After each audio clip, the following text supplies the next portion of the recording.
Le scalpel tremble. Pas beaucoup. Juste assez pour que je le sente dans mes doigts, comme une vibration sourde qui remonte jusqu'à mon poignet. Je respire lentement. Une fois. 2 fois.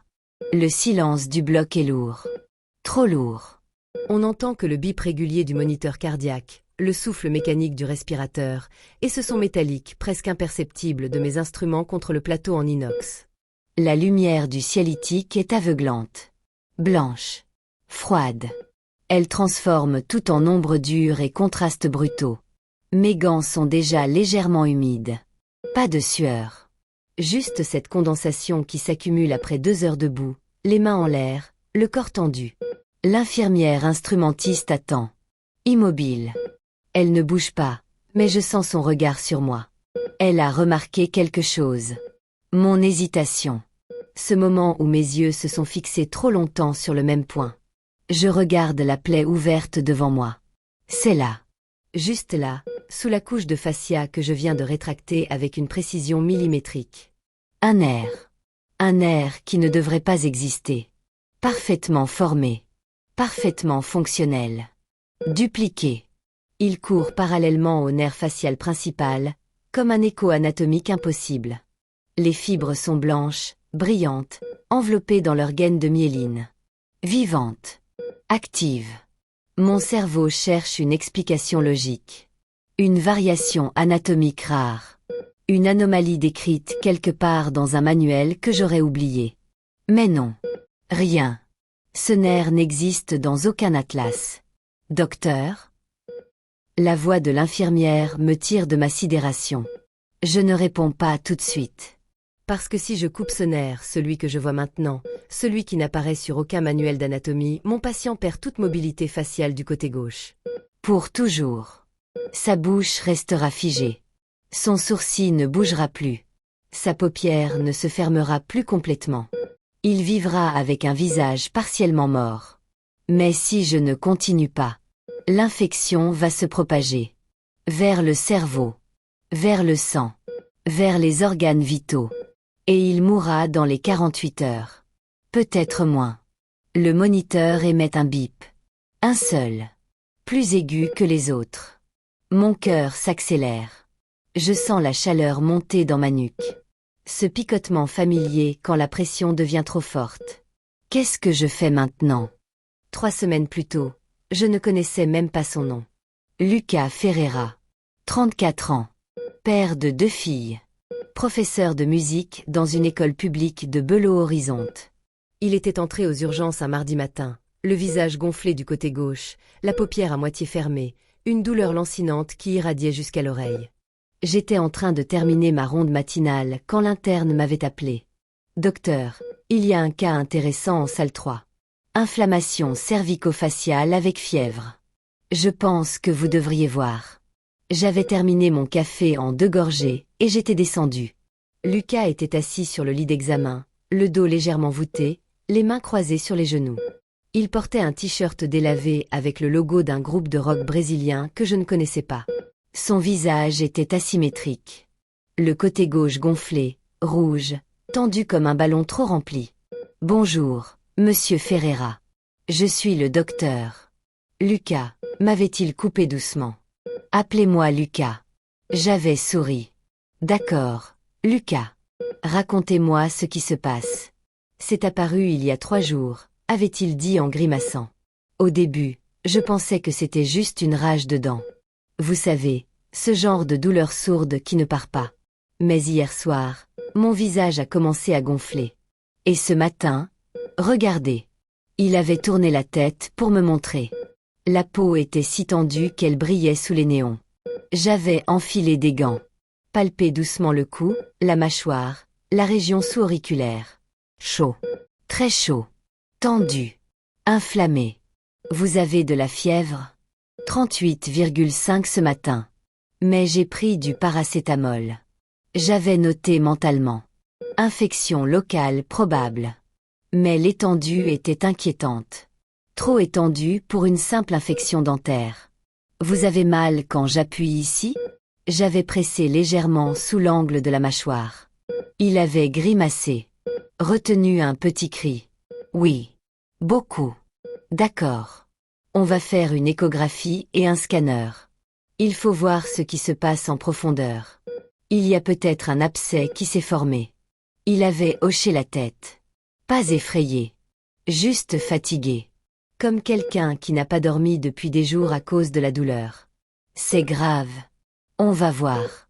Mais on ne prend aucun risque. Si c'est un abcès, on doit intervenir rapidement. Sa femme était assise dans le couloir, les mains croisées sur les genoux, les yeux rouges. Elle avait à peine dormi. On le voyait à ses cernes, à la façon dont elle fixait le sol sans vraiment le voir. Quand je suis sortie de la salle d'examen, elle s'est levée d'un bond. Il va s'en sortir, non? J'avais souri. Rassurant. Professionnel. On va faire tout ce qu'il faut. Je vous promets. Mais je ne savais pas encore. Je ne savais pas que tout ce qu'il faut allait devenir le cas le plus étrange de ma carrière. Les résultats du scanner étaient arrivés en fin d'après-midi. Je les avais ouverts sur l'écran de la salle de radiologie, debout, une tasse de café froid dans la main. J'avais déjà examiné 3 autres scanners ce jour-là. Des cas simples. Prévisibles. Mais celui-là. L'image était claire. Trop claire. Un abcès profond. Localisé entre le muscle sternomastoïdien et la glande parotide. Proche, dangereusement proche, du nerf facial. Le liquide purulent formait une poche sombre sur l'image, comprimant les tissus environnants. Mais ce n'était pas ça qui m'avait fait froncer les sourcils. C'était l'ombre. Une masse. Petite. Dense. Juste en dessous de l'abcès. Quelque chose qui ne devrait pas être là. Tu vois ça? Avais-je murmuré à la résidente à côté de moi. Elle avait penché la tête, plissé les yeux. C'est quoi? Un ganglion? Je ne crois pas. La densité est différente. Et la position? C'est bizarre. On avait zoomé. Changé de fenêtre. Reconstruit l'image en 3D. Toujours là. Une structure anatomique que je ne reconnaissais pas. Charnue. Vascularisée. Fixée au tissu profond. On opère demain matin, avais-je décidé. Il faut drainer cet abcès avant qu'il ne s'étende. Mais je veux une IRM aussi. Pour mieux visualiser cette masse. La résidente avait noté. Vous pensez à quoi? Je ne sais pas encore. Mais je n'aime pas les surprises au bloc. Elle avait hoché la tête. Mais au fond de moi, je savais déjà.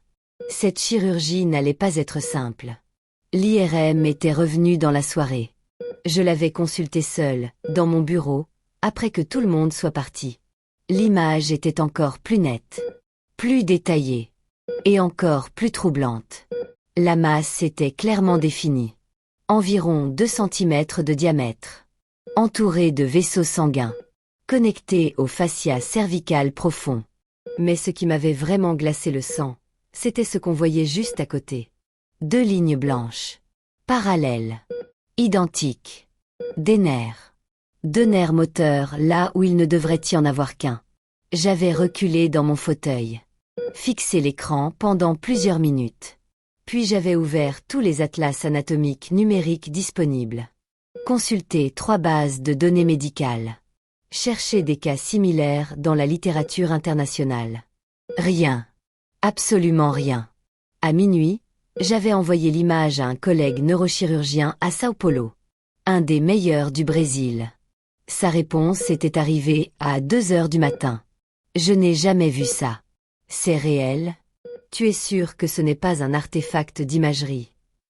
J'avais fixé mon téléphone dans le noir de ma chambre. Non. Ce n'était pas un artefact. C'était réel. Et demain matin, j'allais devoir opérer cet homme. Lucas avait appelé sa femme avant l'anesthésie. Je l'avais entendu depuis le couloir, à travers la porte entr'ouverte de la salle de préparation. Ne t'inquiète pas, mon amour. Je vais juste dormir un peu. Et après, on rentre à la maison. Sa voix était douce, calme, rassurante. Il ne voulait pas qu'elle ait peur. Tu promets? Avait-elle répondu, la voix tremblante. Je promets. Dis aux filles que papa va leur ramener une bonne histoire. Il avait ri. Un petit rire fatigué. Puis il avait raccroché. Quand je suis entrée dans la salle, il m'avait regardé. Alors, docteur, C'est grave. J'avais hésité une seconde. Trop courte pour qu'il le remarque. C'est délicat. Mais on va prendre soin de vous. Je vous le promets. Il avait hoché la tête. Je vous fais confiance. Ces mots m'avaient percuté en pleine poitrine. Je vous fais confiance. 3 mots. Simples. Lourds. L'anesthésiste avait commencé l'injection. Lucas avait fermé les yeux. Sa respiration était devenue lente. Régulière. Et moi, debout à côté de lui, je m'étais demandé si j'allais être à la hauteur de cette confiance. Et toi, tu aurais supporté une scène pareille? Dis-le dans les commentaires, je parie que non. Le bistouri glisse. Propre. Précis. Contrôlé. Je fends la peau en une ligne droite, juste en dessous de l'angle de la mâchoire. Le sang perle instantanément. L'infirmière éponge avec une compresse. 1 fois. 2 fois. Le fascia apparaît. Blanc. Brillant. Tendu comme une toile de tambour. Je pose le bistouri. Prends les ciseaux de dissection. Des ciseaux fins, effilés, conçus pour séparer les tissus délicats sans les déchirer. Je glisse une pointe sous le fascia. Soulève doucement. Sectionne avec précaution. Le muscle apparaît. Rouge. Strié. Pulsant légèrement au rythme du cœur de Lucas. Chaque couche révélée est une étape de plus vers l'inconnu. Je rétracte les tissus avec des écarteurs métalliques. L'assistant à ma gauche les maintient en place. Ses mains sont stables. C'est un bon chirurgien. Jeune, mais concentré. L'aspiration émet un sifflement continu. Elle aspire le sang qui s'accumule dans la plaie, maintenant le champ opératoire propre. Et c'est là que je le vois. Le nerf. Pas celui que j'attendais. Un autre. Parallèle. Identique. Parfaitement formé. Mon cerveau s'arrête une seconde. J'ai déjà vu des milliers de nerfs dans ma carrière. J'en ai disséqué. Réparé. Reconstruit. Je connais leur texture, leur couleur, leur façon de réagir à la lumière. Mais celui-là ne devrait pas exister. Docteur? La voix de l'anesthésiste. Calme, mais attentive. Il a remarqué que je me suis figée. Tout va bien? Je ne réponds pas immédiatement. Parce que non.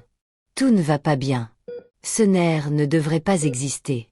Dans toutes les années de formation, dans tous les atlas anatomiques que j'ai consultés, jamais je n'ai vu un nerf facial dupliqué. Les nerfs ne se dupliquent pas. Pas comme ça. Pas de manière fonctionnelle. Je lève les yeux vers l'écran du moniteur. Le rythme cardiaque de Lucas est stable. 72 battements par minute. Respiration assistée régulière. Saturation en oxygène à 98%. Il dort paisiblement. Il ne sait pas ce qui se passe. Il ne sait pas que je suis en train de fixer quelque chose qui défie tout ce que je connais. On continue, je murmure finalement. Mais ma voix manque de conviction. L'infirmière me tend une pince fine. Je la prends. Mes doigts se referment sur le métal froid. Je dois avancer. Pas le choix. J'avance lentement. Chaque geste est calculé. Chaque millimètre compte. Je rétracte les tissus avec une pince fine. L'abcès apparaît. Gonflé. Purulent. Sous pression. La membrane qui l'entoure est fine. Translucide. Je vois le liquide jaunâtre à travers. Je prends une seringue. Calibre 18. Assez large pour aspirer le pus sans se boucher. Je pique délicatement la membrane. Du pus jaillit dans la seringue. Épais. Jaunâtre. Malodorant. L'odeur traverse mon masque chirurgical. Aigre. Organique. C'est l'odeur caractéristique d'une infection bactérienne avancée. Culture bactérienne, je dis sans lever les yeux. L'infirmière prend le tube. Note l'heure. 10h37. Je continue à drainer. Lentement. Prudemment. Il faut évacuer toute l'infection sans contaminer les tissus environnants. L'abcès se vide progressivement. La pression diminue. Et c'est là que je la vois. La deuxième anomalie. Une structure. Charnue. Vascularisée. nichée exactement où devrait se trouver un espace vide. Elle est petite, pas plus de 2 centimètres. Mais elle est là, bien réelle, pulsante. Des vaisseaux sanguins microscopiques la traversent. Rouge vif, vivant. Je cligne des yeux. Qu'est-ce que c'est que ça? L'assistant à ma gauche se penche. Vous voyez quelque chose? Oui. Mais je ne sais pas quoi. Je touche délicatement avec la pointe de la pince. La structure pulse légèrement. Vivante. Elle est fixée au fascia profond. Connectée au nerf dupliqué par de fines fibres tissulaires. Mon cœur bat plus vite. Parce que cette chose, quelle qu'elle soit, est collée au nerf dupliqué. Si je la touche mal, si je tire trop fort, si je coupe au mauvais endroit. Lucas perd son visage. On a besoin d'une biopsie de ça, je murmure. Maintenant? Demande l'assistant. Non. Pas avant d'avoir sécurisé les nerfs. Si ça saigne, on perd toute visibilité. Je me recule légèrement. Respire profondément. Le bloc est silencieux. On n'entend que les machines. Les bips.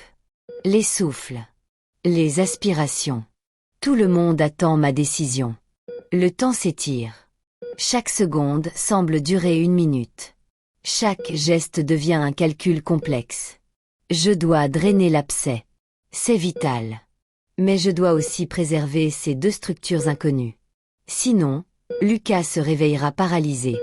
Je repense à son visage avant l'anesthésie. À son sourire fatigué. À sa voix douce quand il parlait à sa femme. Je vous fais confiance. Je respire lentement. 1 fois. 2 fois. Mes mains arrêtent de trembler. Je reprends le bistouri. Et je commence à disséquer.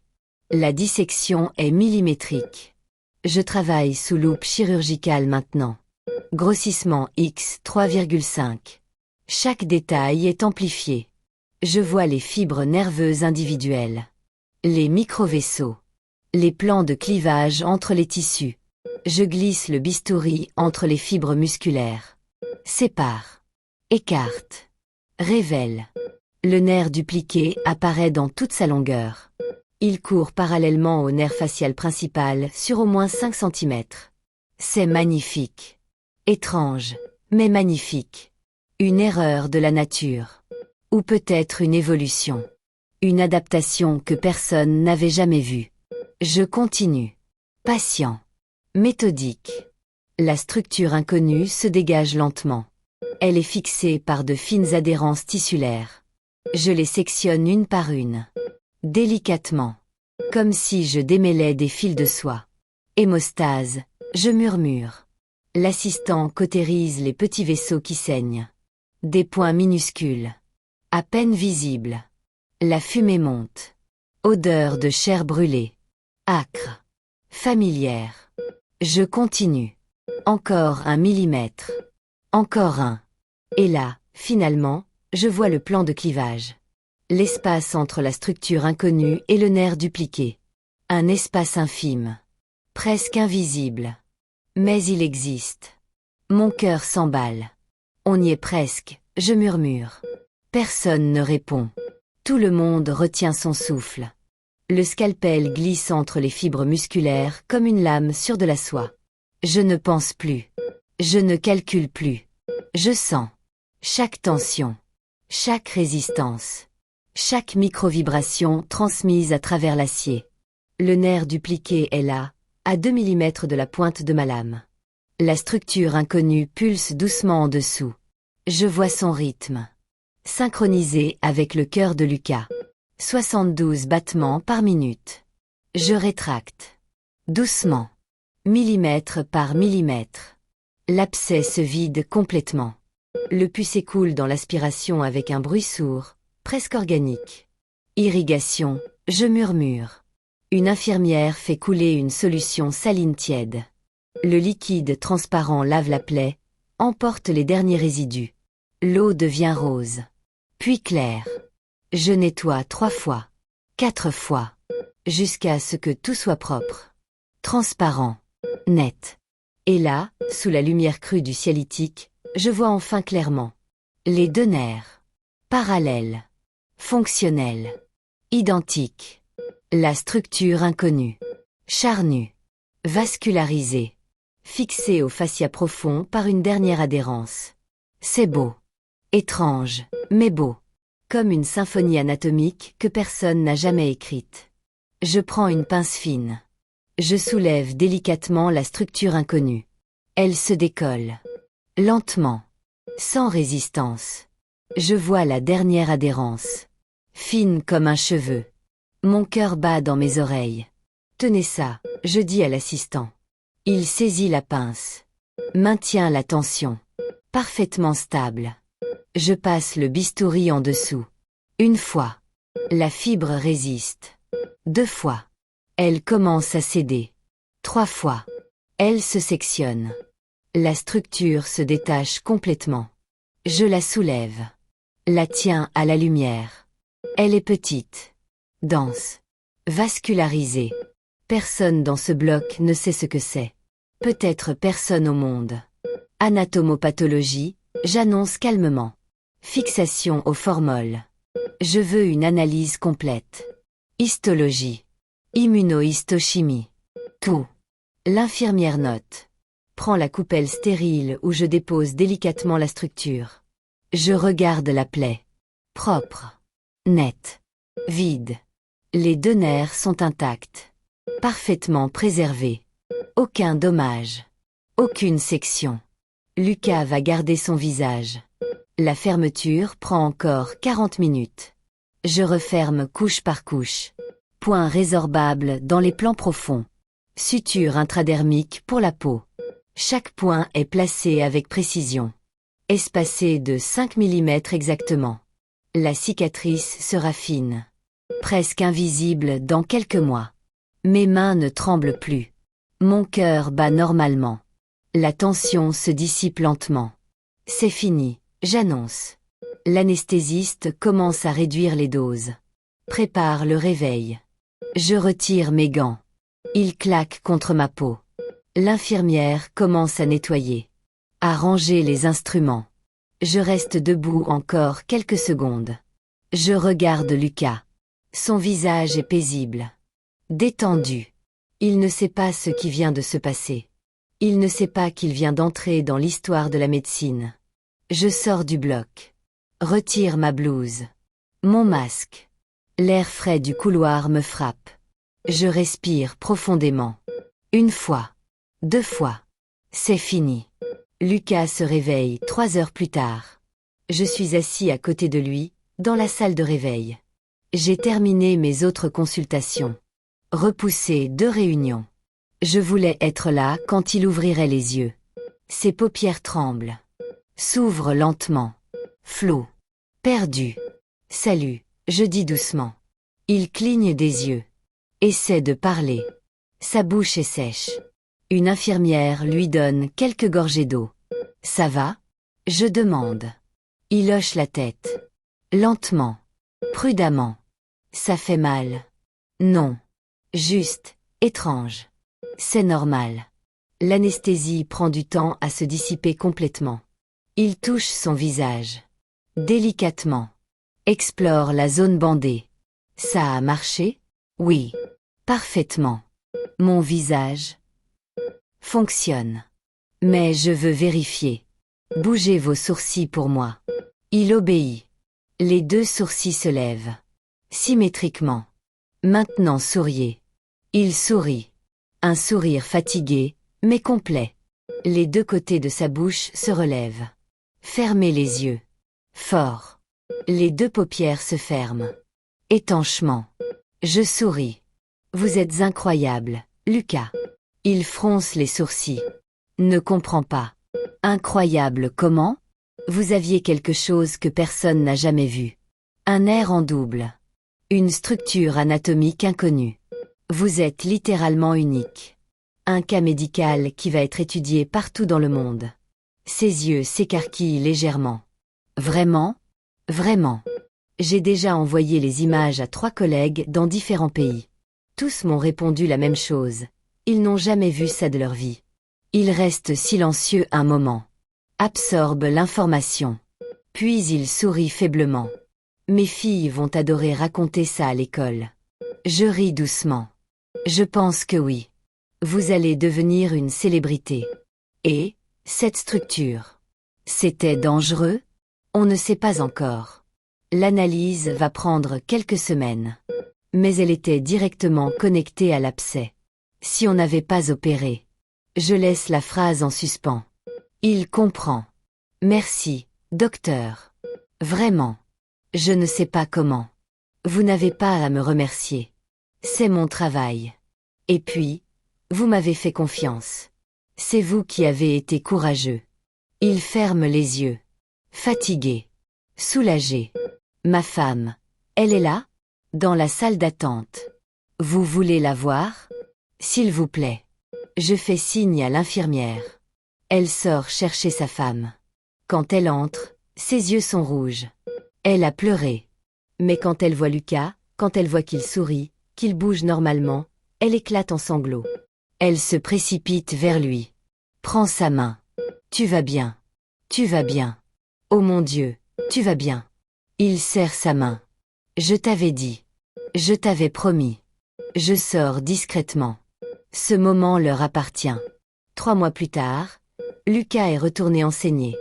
Son visage a retrouvé toute sa mobilité. Aucune séquelle. Aucune faiblesse musculaire. Aucune asymétrie. La cicatrice est à peine visible. Une fine ligne rose sous sa mâchoire. L'analyse anatomopathologique a confirmé ce que je soupçonnais. Une duplication congénitale du nerf facial, associée à une structure vestigiale d'origine embryonnaire, quelque chose qui aurait dû disparaître avant la naissance, mais qui était resté, caché, vivant, fonctionnel pendant 34 ans. Un cas qui sera publié dans le Journal of Neurosurgery.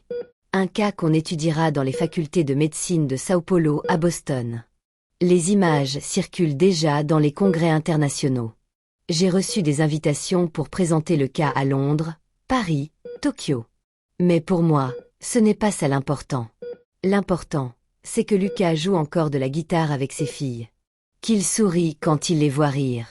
Qu'il chante avec eux les soirs de week-end. Qu'il vit. Normalement. Pleinement. Il m'a envoyé une vidéo la semaine dernière. Ses filles jouaient du piano. Lui les accompagnait à la guitare. Il chantait une chanson brésilienne que je ne connaissais pas. Son visage bougeait parfaitement. Chaque expression. Chaque sourire. Chaque grimace de concentration. Intact. Vivant. Humain. J'ai regardé cette vidéo 3 fois. Parce qu'au fond, c'est tout ce qui compte. Pas la gloire. Pas la publication. Pas les congrès internationaux. Juste la vie. Simple. Fragile. Précieuse. La vie qui continue après que les lumières du bloc s'éteignent. Après que les instruments sont rangés. Après que le chirurgien rentre chez lui, épuisé, mais serein. Parce qu'aujourd'hui, quelqu'un vit. Et demain, il vivra encore. C'est tout ce qui compte vraiment. Si cette histoire t'a touché, clique sur la playlist qui apparaît maintenant. Certaines vies qui t'attendent là-bas sont encore plus incroyables que celle-ci.